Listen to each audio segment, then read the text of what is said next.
Janata garage సినిమాతో NTR super form లోకి వచ్చేసాడని చెప్పాలి.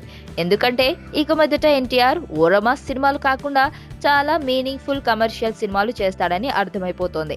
అయితే ఇప్పుడు ఎన్టీఆర్ చేయబోయే తదుపరి సినిమా ఎవరితో అనే విషయంపై క్లారిటీ లేదు. కానీ కళ్యాణ్ రామ్ మాత్రం ఒక టైటిల్తో ప్రకంపనలు సృష్టిస్తున్నాడు. ఇజం సినిమా రిలీజ్ తర్వాత తన సొంత బ్యానర్ ఎన్టీఆర్ ఆర్ట్స్ లో కళ్యాణ్ రామ్ తమ్ముడు ఎన్టీఆర్ తో ఒక సినిమా చేయబోతున్నట్లు ఎప్పుడో చెప్పాడు. అలాగే ఎన్టీఆర్ కూడా తదుపరి హోమ్ బ్యానర్ సినిమా అనే హింట్ ఇచ్చాడులే. ఇప్పుడు ఎన్టీఆర్ ఆర్ట్స్ వారు బాక్సర్ అనే టైటిల్ ను అర్జెంటుగా రిజిస్టర్ చేయించారు. మరి ఈ టైటిల్ ఎవరికి? ఒకవేళ మనం ఈ టైటిల్ ఎన్టీఆర్ కోసమే అనుకుంటే ఈ సినిమా తీస్తుంది ఎవరు? తారక్ ను బాక్సర్ గా మారుస్తోంది మాస్ సినిమాల స్పెషలిస్ట్ పూరి జగన్, లేకపోతే ఇన్నాళ్ళు రైటర్ గా స్టార్ స్టేటస్ అనుభవించి ఇప్పుడు డైరెక్టర్ గా మారుతున్న వక్కంతం వంశీనా?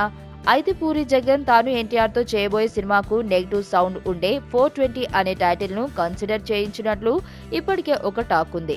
ఆ లెక్కను చూస్తే ఈ టైటిల్ కళ్యాణ్ రామ్ తదుపరి సినిమా కోసం రిజిస్టర్ చేయించుకున్నాడా?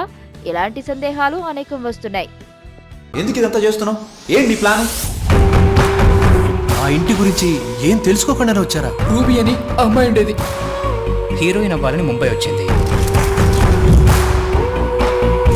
చేతిలో బంగారం పెట్టుకుని పిక్చర్లో మాట్లాడుతున్నాం. ఎవరు అసలు మేడం వీడు? నా మేనేజర్. మీ ఆవిడికి దెయ్యం పట్టిందా హా? లేక మీ ఆవిడే దెయ్యమా?